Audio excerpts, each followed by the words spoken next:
Hi, all learners. Today I am going to talk about that how to calculate free cash flow, profit and loss statement क्या होता है, cash flow from operation and profit and loss statement में क्या difference है, क्यों देखना चाहिए। तो वो सारी चीजों को लेके मैं बात करूंगा, कोशिश करूंगा कि जितना सिंपल वे में मैं समझा सकता हूँ। अगर किसी को कुछ भी डाउट रहे so they can comment, so I will try to just clarify everyone. Some people say that you speak in English, some say that you please convey in Hindi. So मैं कुछ मिक्स करके बात करूंगा आप लोगों से कि दोनों को ही समझ में आ जाए. See, the thing is when we are looking at a concept, we need to understand whether we know in depth. As an investor, we need to see certain things that we know in details as well. We know good and bad. Even if you don't know in details, at least you know whether it is good or bad. Just for an example, suppose आपको मैं बोल रहा हूँ कि आपको कौन सा मतलब क्या अच्छा लगा, कोई भी अगर से मटन मटन कोरमा आप ले रहे हो या आप पनीर का कोफ्ता ले रहे हो, तो दोनों में से आपको क्या अच्छा लगा क्या बुरा लगा। As a foodie person you can convey that ये अच्छा था ये बुरा था। It is not necessary you'll have to become a chef, but if you know the ingredients, it is good. And as a foodie person, definitely you have a taste bud, you know which is good and bad. And because you know, like you are experienced, you are not mixing कि आप पनीर कोफ्ता खा के नहीं बोल रहे हो कि ये मटन है। तो वो डिफरेंस आपको आना जरूरी है। वैसे ही जब आप हम लोग किसी भी एक फाइनेंशियल स्टेटमेंट को देखते हैं, ये कंपनी को एनालिसिस करते हैं, आपको ग्रॉस में ये समझना जरूरी है वो क्या था, तब अच्छा या बुरा वो आपको समझना आना चाहिए। तो वो समझने के लिए ना, so you need to understand certain things properly. So I be taking in depth before that. So let me give an example से ये हिंदुस्तान यूनिलीवर का प्रॉफिट एंड लॉस स्टेटमेंट है। प्रॉफिट एंड लॉस स्टेटमेंट क्या होता है, उसमें sales रहता है, हमको कुछ रॉ मटेरियल कॉस्ट रहता है, एम्प्लॉय कॉस्ट रहता है, अदर ओवरहेड कॉस्ट रहते हैं, जो क्लब करके यहाँ पे एक्सपेंस में हम लोगों को दिखाया जाता है। ठीक है, स्क्रीनर में। So you can go and check in a financial statement in details as well. बाकी जो ऑपरेटिंग प्रॉफिट हम लोग का होता है, सी ऑपरेटिंग प्रॉफिट के ऊपर हम लोग का नॉन जितने भी सारे अदर इनकम हो सकता है, नॉन कोर इनकम जितने भी सारे हैं, बिजनेस चलाने के लिए हम लोग इंटरेस्ट लोन लेते हैं, तो वो सारे चीज आ जाते हैं। And depreciation it's a provision when you are having maintaining a machinery, आपका प्लांट है, वो सबका एक डिप्रिसिएशन होता है जो आपको अकाउंटिंग करके चलना पड़ता है कि अगर आगे जाके मुझे वो रिप्लेस करना पड़े, तब आपको फिर से री इन्वेस्टमेंट करने के लिए पैसा नहीं चाहिए, आपने पहले से ही पैसा हटा के रख दिया है। उसके बाद आप टैक्स पेमेंट करते हो और वो नेट प्रॉफिट में हमको प्रॉफिट एंड लॉस स्टेटमेंट में शो हो जाता है। With profit and loss statement you can see that it is giving a whole idea about core income, non core income, depreciation, जो इंटरेस्ट पेमेंट कर रहे हो। It is not giving a clear picture of your operation. जब हम लोग को operations का clear picture चाहिए होता है, then we need to look at cash flow. And cash flow में थ्री सेगमेंट होता है: operating activity, investing and financing. Today I am going to talk about only operating activities. Now business is a going concern. ऐसा नहीं है कि Uber trip आपने start किया और उबेर खत्म कर दिए, एक ही ट्रिप के लिए आपने तेल लगाया था, एक ही मैगी आपको बेचना था और आपने खत्म कर दिया, क्लोज हो गया। वो आपको रॉ मटेरियल रखना होता है और रॉ मटेरियल नेक्स्ट डे भी कैरी फॉरवर्ड होता है। जो उबेर का भी बिजनेस करता है, ऐसा नहीं है कि 5 लीटर ही उसने लिया है, फुल टैंक किया है, 10 ट्रिप उसने आज किया है, next day they will go for a next 10 trip.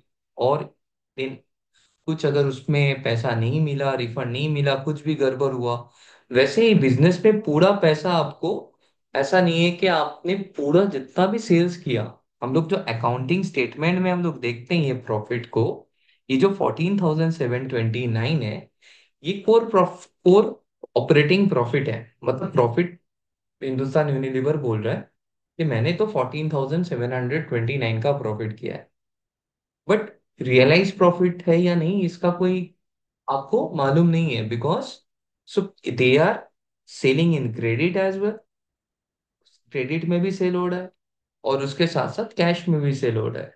तो आपको एग्जैक्टली exactly कितना कैश रियलाइज हो रहा है, उसको पता करने के लिए कैश फ्लो फ्रॉम ऑपरेशन देखना जरूरी है। अभी कैश फ्लो फ्रॉम ऑपरेशन आपका कैसे कैलकुलेट किया जाता है, कैसे देखा जाता है। अब देखो, कैश फ्रॉम ऑपरेटिंग एक्टिविटी यहाँ पे 15,469, ये आपको कैसे कहाँ से मिला ये 15,469? तो ये आपको मिल रहा है, बट कैसे मिल रहा है इसके बारे में मैं डिटेल्स में जाऊंगा। तो आप देखो कि यहाँ पे प्रॉफिट बिफोर टैक्स, तब टैक्स देने से पहले आपने घर में 13,000 रुपया लेके, मतलब this is 13,935, this is something no before paying tax, आपका सैलरी इतना है। भाई टैक्स देने के बाद आपका 10,276 हो जाएगा। वो टैक्स देना है, घर में आप उतना ही लेके आओगे। तो घर में आपने 15,469 कैसे लेके आ गए, जबकि आपका प्रॉफिट एंड लॉस में सिर्फ 10,276 ही है। तो कहीं ना कहीं पे या तो आपका पास्ट का जो भी एक्रूअल्स, वो सब आपको वापस मिला है, या किसी को आपने उधार दिए थे, हाँ वो रियलाइज हो रहा है। पास्ट का जो डेटर थे, पास्ट का जो अपने क्रेडिट सेल्स किए थे, वो आपको वापस मिल रहा है। नहीं तो इस बार आपने किसी दूसरे का पैसे से बिजनेस किया है, तो आपका वो पैसा भी, आपका आउटफ्लो नहीं हुआ है, उतना कैपिटल आपका इन्वेस्टमेंट नहीं हुआ है। तो उसको हम लोग डिटेल्स में समझेंगे on cash flow from operation को कैसे कैलकुलेट किया जाता है। See this is a cash flow from operating activities. तो cash flow from operating activities में प्रॉफिट एंड लॉस एक स्टेटमेंट है, और वो स्टेटमेंट में हम लोग सिर्फ कैश नहीं देखते हैं, रियलाइज प्रॉफिट नहीं देखते हैं, अनरियलाइज प्रॉफिट भी देखते हैं। मतलब जो प्रोविजन में है, रियलाइज नहीं हुआ है, वो भी अकाउंटिंग में हम लोग उसको काउंट करके लिखते हैं profit, because it's a statement. Now when we are looking at exactly घर में कितना पैसा आया है, cash flow from operating activity क्यों देखना है? एक प्रॉफिट एंड लॉस स्टेटमेंट में आपने बता दिया कि आपके पास 10,000, 13,000, जितना भी आपके पास है, वो उतना पैसा आपने लेके आ गए। ठीक है, 10,276। भी वो पैसा एग्जैक्टली exactly घर में आ रहा है क्या, या कुछ एक्सेस आया, तो कहाँ से आया? अगर नहीं आ रहा है तो कहाँ पे आप खर्चा करके आ रहे हो? हाँ, तो वो सारे चीजों को आपको देखना जरूरी है। से 13,926 company is before paying tax, they are giving to you, showing to you कि भाई मेरे पास तो मैंने 13,926 रुपया का मैंने profit before tax and all exceptional items, मैंने इतना आपके लिए लेके आया है। अभी देखो, प्रॉफिट एंड लॉस स्टेटमेंट में मैंने क्या बोला कि कुछ कुछ चीज होता है जो नॉन कैश आइटम्स है एंड नॉन ऑपरेटिंग आइटम्स है। तो जितने भी सारे नॉन ऑपरेटिंग एक्सपेंसेस है, उसको हम लोग को ऐड करना है। जैसे डिप्रिसिएशन, अमोर्टाइजेशन, इसमें एक्चुअली कोई एक्सपेंस नहीं होता है, हम लोग प्रोविजन करते हैं कि इसका प्रोविजन कर लेते हैं। तो वो हम लोग उसको माइनस कर देते हैं। एक्चुअल तो वो आउटफ्लो नहीं है, वो डिप्रिसिएशन आपने कैलकुलेट किया है, बट वो एक्चुअल क्या माइनस था क्या आपका, आउटफ्लो था क्या? आपने क्या 1,216 रुपये किसी को दिया है? आपने 1,216 रुपया आपका एक ड्रॉयर में रख दिया है कि बाद में जाके आप और 1,200 रुपया और 1,200 रुपया करके एक एसेट को खरीद लेंगे जब वो एसेट का लाइफ स्पैन खत्म हो जाएगा। अभी आपने कोई भी चीज लॉस में एसेट को सेल किया है, वो भी आपका कोर ऑपरेशन का पार्ट नहीं है। 18 शेयर आपने, 18 रुपीज आपने बोला है कि मेरा लॉस हुआ है, उसको आपने ये 1,300 रुपया से, 13,000 से you are deducting. It is also not part of your outflow. आपने किया है, लॉस किया है, बट वो ऑपरेटिंग ऑपरेशन का हम लोग जब देख रहे हैं, मेजर कर रहे हैं, तो ऑपरेशन का पार्ट नहीं है। So we cannot deduct that 18, so we are adding back. अगर कुछ भी नॉन कोर रिलेटेड लॉस हुआ है, so we will not deduct from the operation. तो 18 वी विल ऐड। अभी आप बिजनेस कर रहे हो तो आपने अच्छा किया है, कुछ आप हायर स्किल कर रहे हो या कुछ भी कर रहे हो ना, so you are taking some extra curricular activities, इसके लिए आप पैसा खर्चा करके आ रहे हो। वैसे बिजनेस करने के लिए बिजनेस क्या करता है, business is taking debt. So debt is a not exactly related with the, it is definitely helping you to do the business, but is it not linked with your operating performance. So it is a just taking a help to continue it, to scale up it. So interest payment भी आपका operating activity का part, मतलब आप deduct नहीं कर सकते हो। तो आपने क्यों डिडक्ट कर दिया था? प्रॉफिट एंड लॉस स्टेटमेंट तो एक स्टेटमेंट है इन जनरल कि आपने इतना प्रॉफिट किया। वो कैश फ्लो, कैश कितना घर में आया वो नहीं बताता है।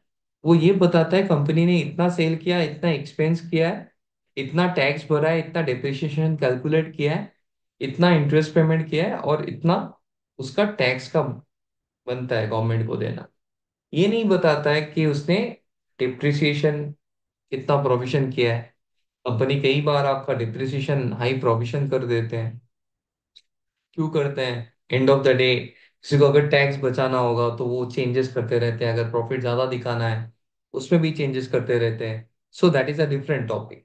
तो आप इंटरेस्ट पेमेंट को भी 317, इसको आपको ऐड बैक कर देना है। आपने किसी को क्रेडिट में सेल किया था, वो 6 महीना हो गया, देना था 3 4 5 महीना में, नहीं दे रहा है, उसके लिए भी आपने एक प्रोविजन डाल दिया है कि भाई इसका पैसा मिल भी सकता है, नहीं भी मिल सकता है। बट वो पैसा आपने जो प्रोविजन करके 167 rupees you kept in your dryer, that doesn't mean that you have actually lost that amount. You are keeping as a provision. So that provision what you have done, no, it has to be also add back. तो आपको add back करना है क्योंकि वो actual outflow of cash नहीं है।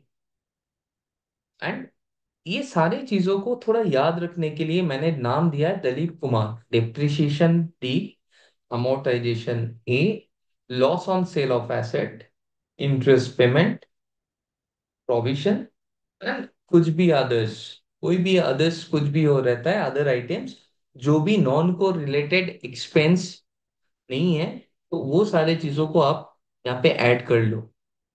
Next अभी जाता है कि जैसे नॉन को रिलेटेड एक्सपेंसेस है, नॉन को रिलेटेड इनकम भी है। जैसे कंपनी, आपने कहीं पे फ्लैट आपने रेंट में दिया है, उसमें आपको ईयरली 5 लाख रुपीज मिलता है। आपका salary gross net take home pay 20 lakhs है। आप नहीं बोल सकते हो कि मेरा सीटीसी 25 लैक्स है, because 5 lakhs is coming from your rent. कुछ भी अगर कंपनी को नॉन को रिलेटेड इनकम आ रहा है, चाहे वो रेंट, इंटरेस्ट, किसी भी जगह से सेल करके कुछ गेन, जो नॉन कोर एक्टिविटीज है, डिविडेंड और एनीथिंग एल्स, जो भी कोर इनकम सेल से रिलेटेड नहीं है, वो सारे चीजों को हम लोग लेस कर देंगे, क्योंकि उसको आप इनकम जोड़ दिया है प्रॉफिट एंड लॉस स्टेटमेंट में कि रेंट रिसीव किया है। वो ऐसा नहीं होना चाहिए, क्योंकि वो तो आपका ऑपरेशन का आपका पार्ट ही नहीं है। तो उसको हम लोग डिडक्ट करेंगे। डिडक्ट करने के बाद ये टोटल जो हम लोग को, इसको हम लोगों ने ऐड कर लिया। 1722, 13926, 1722 माइनस ट्रिपल जो भी आया है 1111, so it is 14,537।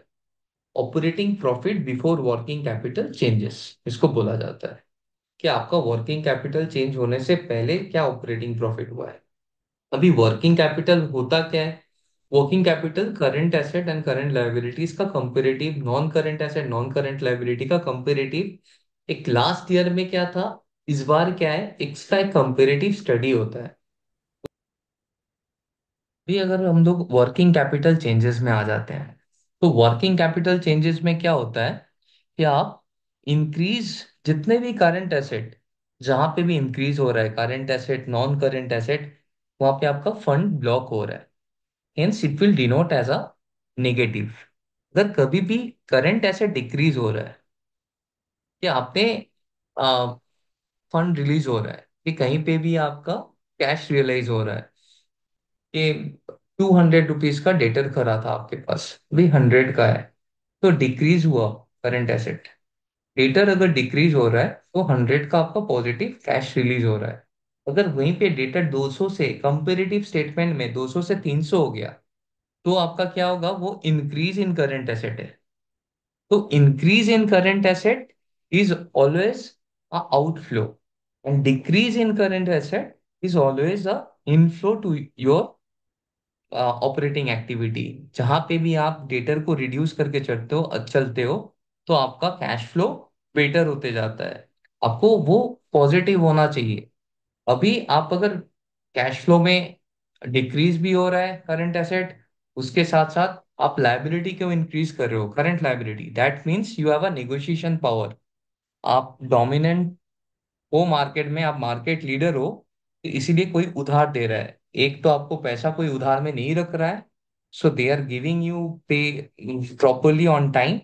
Eight the same time when you are buying from somebody, that time you are also not giving anyone के नहीं चलो, मैं मतलब आपसे तो मैं 90 डेज का उधार लूंगा, and they are also agreeing. So any increase in current liability is a positive, because you are not using additional any cash for this. Inventory तो परचेस कर रहे हो ना, तो उस इन्वेंट्री के लिए आपको पैसा नहीं लगा है, वो पैसा आपने उधार में लिया है जो आप बिजनेस में यूज कर रहे हो। उसके अगेंस्ट में आपका 921 का करंट लाइबिलिटी इंक्रीज हुआ है, बट कैश आउटफ्लो नहीं हुआ है। तो आपका फंड वहां से आपका इंक्रीज हो रहा है। तो वैसे नॉन करंट लाइबिलिटी, कोई भी लाइबिलिटी आप जब यूज करो, that means you are using your power and you are not paying. And if it is continuously you are not paying the same thing, no, which is not good.